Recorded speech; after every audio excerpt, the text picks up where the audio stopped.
The first transmission came through garbled, a cascade of static and fractured sound that made the xenobiological research team exchange worried glances. Dr. Elena Rodriguez leaned closer to the quantum communication array, her fingers dancing across holographic controls with a mixture of scientific precision and raw desperation. Something was different this time. The signal carried a weight that transcended the usual interstellar chatter. Humanity had been broadcasting its existence to the galactic community for decades, a lonely beacon of technological ambition in the vast darkness of space. Most alien civilizations had initially regarded Earth as a curiosity, a young species with more enthusiasm than capability, barely emerging from its own planetary cradle. They had no idea what was coming. The recording crackled to life, revealing fragments of a massive conflict that sent chills through the listening team. Massive metal constructs moved with impossible grace, weapons of such devastating complexity that they seemed to defy the fundamental laws of physics. These were not the crude machines of humanity's early industrial age, but something else entirely, living weapons that blurred the line between organic innovation and pure mechanical destruction. Commander Sarah Nakamura's voice cut through the static, her words measured but carrying an undercurrent of something between triumph and horror. Objectives secured. Casualties minimal. The quantum cascade generators are fully operational. The transmission suggested a battle that had been won not just through firepower, but through a level of strategic thinking that would reshape everything the Galactic Council thought they knew about human potential. The elder races had long underestimated humanity. They saw a species that had only recently discovered interstellar travel, a civilization still wrestling with its own internal conflicts and environmental challenges. What they failed to understand was the fundamental human capacity for rapid adaptation, for turning seemingly insurmountable obstacles into opportunities for unprecedented innovation. Dr. Rodriguez's team had been studying humanity's technological progression for years, documenting a species that seemed to evolve at a pace that defied conventional scientific understanding. Where other civilizations took centuries to develop new technologies, humans seemed to compress decades of innovation into mere months. The quantum cascade generators were just the latest example, a weapon system so advanced it could potentially rewrite the very fabric of spatial dynamics. But this was more than just a technological achievement. The transmission hinted at something deeper, a fundamental transformation that went beyond mere mechanical innovation. The way the metal constructs moved suggested a symbiosis between human operators and their machines that was unlike anything previously observed in galactic records.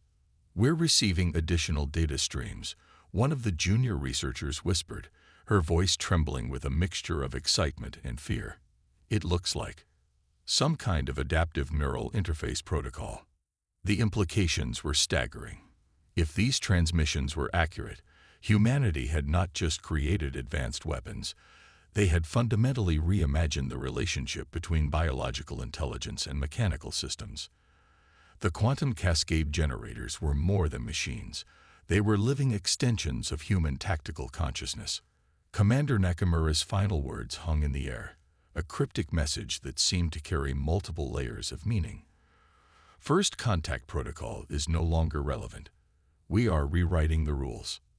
The transmission cut out, leaving behind a profound silence that felt more like a challenge than a conclusion. Dr. Rodriguez looked at her team, seeing her own mix of terror and fascination reflected in their eyes. Humanity had just demonstrated that it was not just another species waiting to be cataloged and understood. They were something else entirely, a civilization capable of turning the very concept of technological limitation into a mere suggestion. The elder races were about to learn a fundamental truth.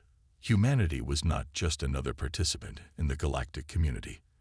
They were about to become its architects. Something fundamental was changing, and nothing would ever be the same again. 3 weeks before the transmission, the underground research facility beneath the Atacama Desert had been nothing more than a whispered rumor among military intelligence circles. Now it was the epicenter of humanity's most closely guarded secret, a place where the boundaries of technological possibility were being rewritten with each passing hour. Dr. Elena Rodriguez's fingers traced the holographic schematics, her eyes reflecting the soft blue light of the quantum interface. The quantum cascade generators were more than just a weapon system. They were a bridge between human consciousness and mechanical evolution. Each prototype represented years of covert research, backed by a consortium of global powers that had finally set aside their traditional rivalries in the face of a much larger challenge. Colonel Michael Chen stood nearby, his weathered face a map of strategic concentration. He'd seen the initial reports from the deep space reconnaissance teams, glimpses of alien technological infrastructure that suggested humanity was not alone, and certainly not safe. The Quantum Cascade Project had been born from those reconnaissance missions, a desperate attempt to develop a technological edge that could level the playing field. The neural synchronization rates are approaching critical threshold. A young researcher named Aria Kim reported, her voice tight with a mixture of excitement and apprehension. The quantum cascade generators required more than traditional piloting. They demanded a complete merging of human intuition with mechanical precision. Early prototypes had failed catastrophically, leaving behind nothing but scattered wreckage and broken dreams. But this time was different. The facility buzzed with an electric anticipation. Walls lined with dampening fields, and quantum stabilization matrices hummed with potential energy. Each section represented a different approach to the core challenge: how to create a weapon system that could think, adapt, and respond faster than any known technological construct in the known universe. Colonel Chen understood the stakes better than most. The deep space reconnaissance missions had revealed fragments of something vast and potentially hostile.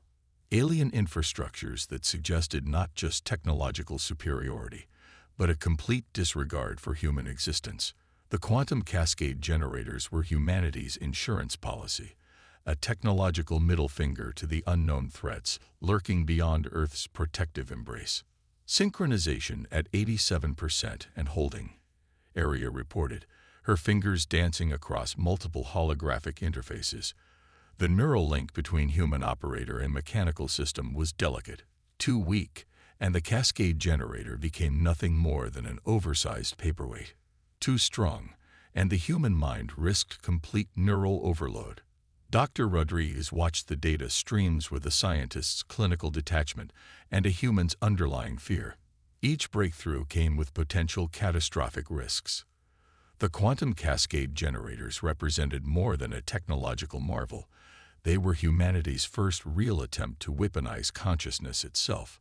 The facility's security protocols were unlike anything in military history.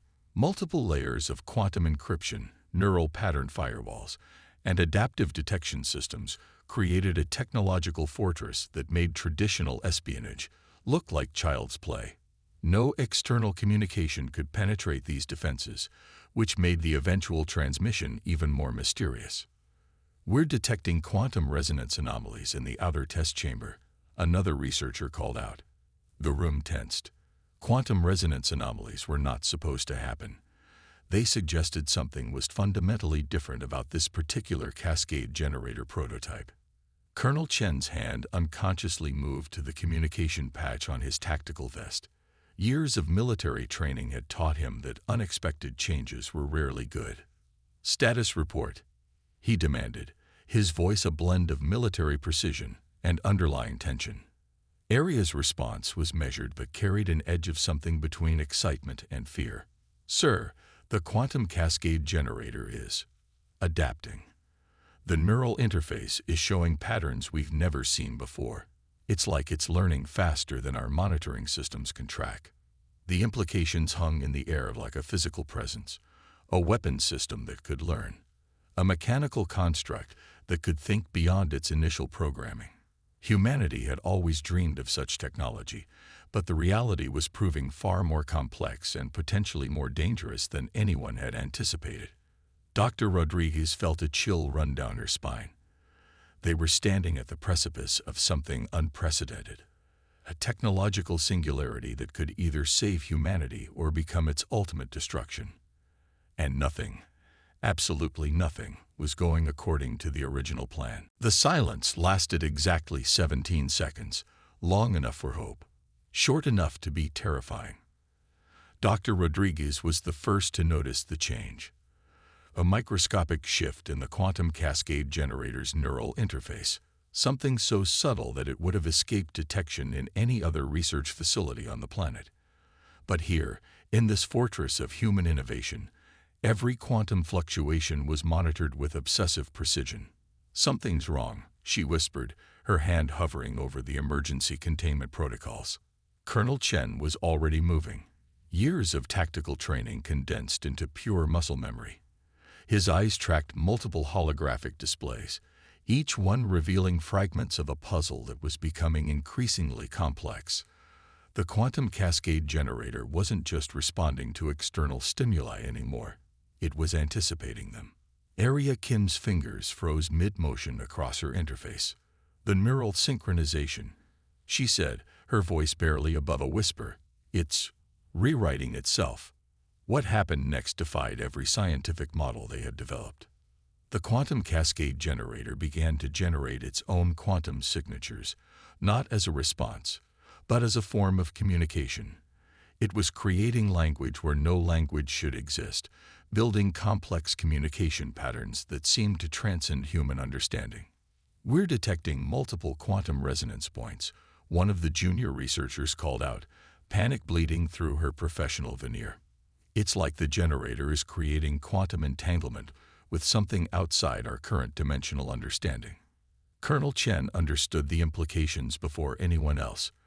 This wasn't just a weapon system anymore. This was first contact of a kind nobody had anticipated.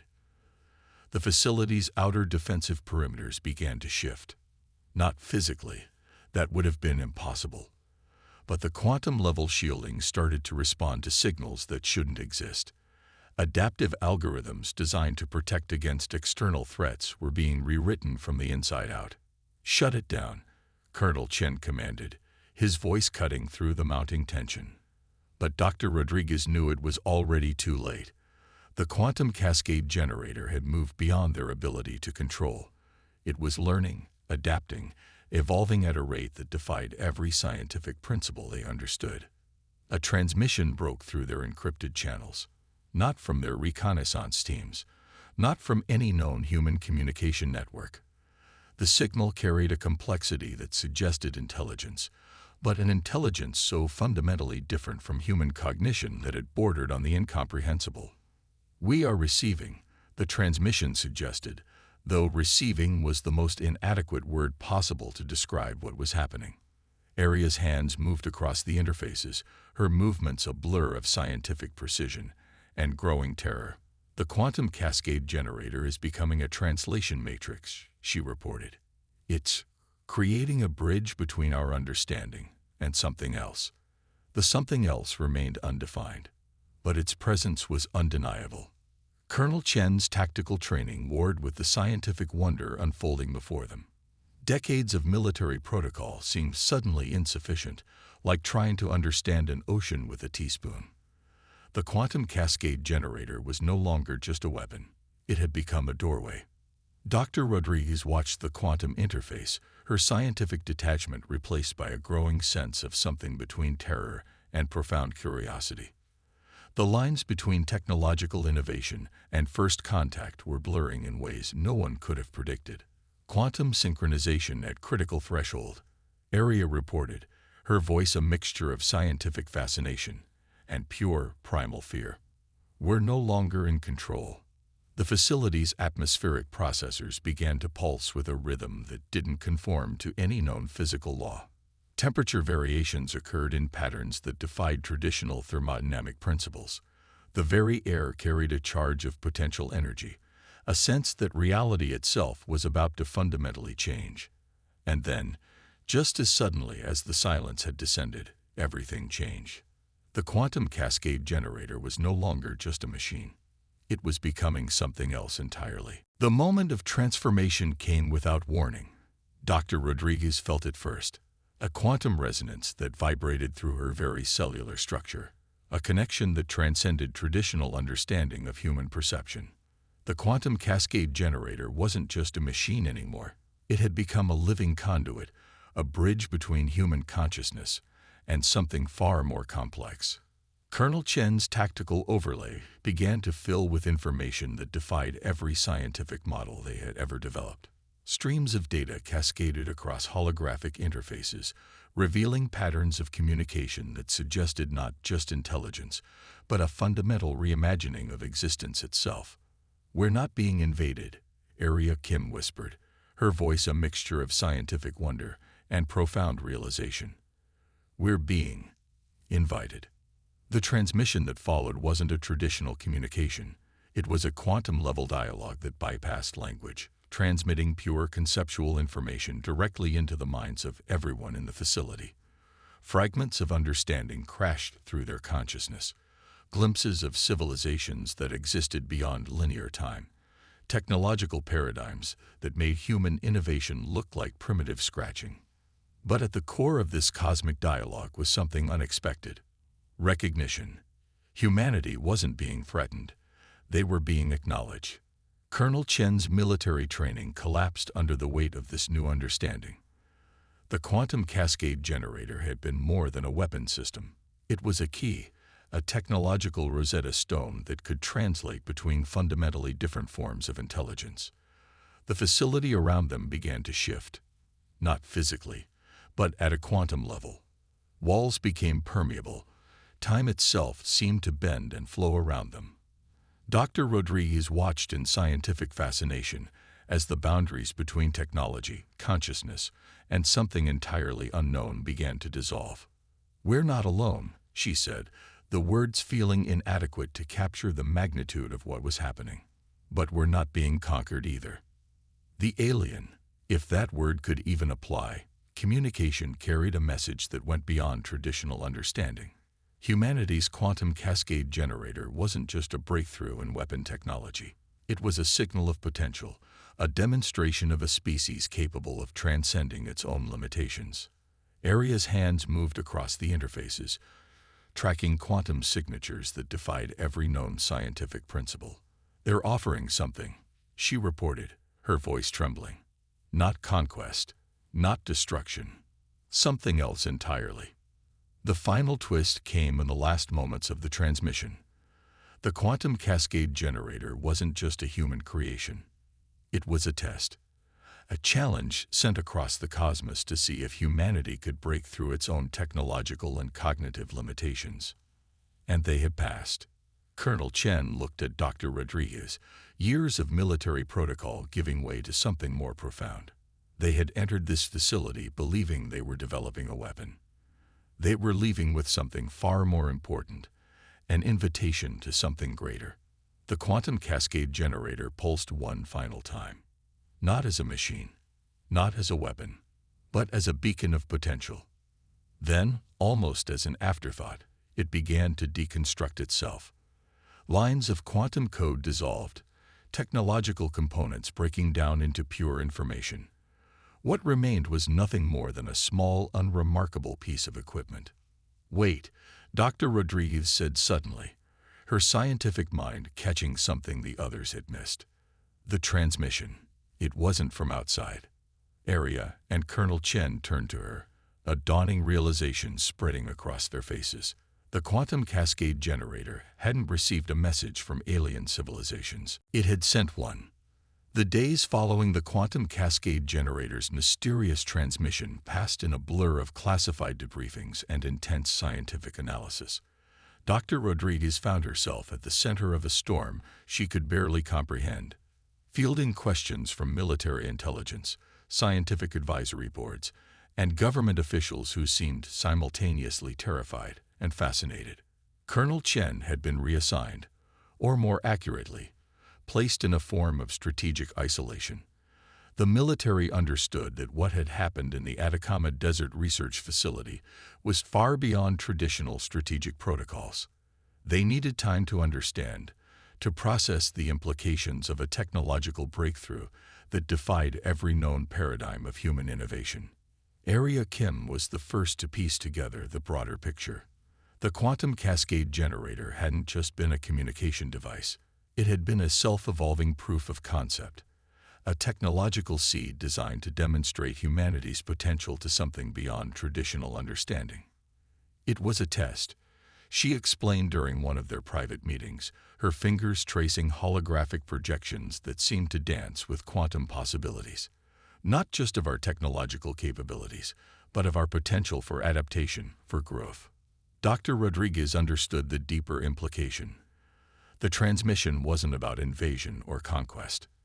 It was an invitation, a cosmic evaluation of whether humanity had reached a point of technological and cognitive maturity that warranted broader acknowledgement. The research facility was dismantled with surgical precision. Every component, every fragment of the quantum cascade generator was cataloged, studied, and ultimately secured in ways that would make accessing the technology virtually impossible. But they all knew the truth. The real breakthrough wasn't in the physical components. It was in the understanding. Weeks turned into months. The world continued to spin, most of humanity entirely unaware of how close they had come to a fundamental transformation. News cycles moved on, political debates continued, and the day-to-day rhythms of human existence remained unchanged. But something had shifted. Dr. Rodriguez noticed it first in her research teams, a subtle change in how they approached problems, a quantum-level perspective that suggested their thinking had been fundamentally altered. Young researchers began approaching technological challenges with a flexibility that bordered on the miraculous, solving problems that had seemed insurmountable mere months before. Colonel Chen, now working in a shadowy interdepartmental research unit, recognized the same pattern in military strategic planning. Tactical approaches were becoming more fluid, more adaptive, as if something had fundamentally rewired humanity's collective approach to problem-solving. The quantum cascade generator had been more than a technological breakthrough. It had been a catalyst. During their final unofficial meeting, in a secure research facility far from prying eyes, they allowed themselves a moment of reflection. "We were never the target," Dr. Rodriguez said, her voice carrying a mixture of scientific certainty and profound wonder. "We were the message." Arya nodded, understanding the deeper implication. The transmission wasn't about what humanity could receive. It was about what humanity could become. The quantum cascade generator had dissolved into nothing more than technical components, but its true legacy was something far more profound, a fundamental shift in human potential that would take generations to fully understand. As the sun set over the research facility, casting long shadows across technological landscapes that held more secrets than answers, they understood one fundamental truth. This was just the beginning. And humanity was ready.